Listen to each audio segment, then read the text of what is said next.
Sorry জান, আমি ভুলে গেছিলাম তুমি যে আমার পিছনে আসিলা।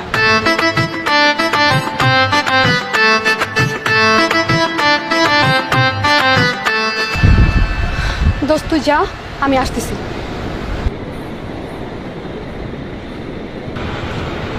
তোমার কাছে টাকা আছে? না, দাও। কই যাও?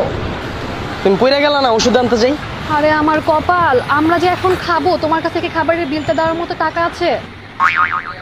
আমি যদি আমার ফ্রেন্ডের সামনে টাকাটা দেই, তুমি কি ছোট হয়ে যাবে না? আমি তোমাকে টাকাটা এই জন্যই দিলাম। ও আচ্ছা, ঠিক আছে, চলো। আবার কই যাও? বাইকটা পার্ক করি। তুমি যাও, আমি ভিতরে যাচ্ছি। ঠিক আছে, যাও।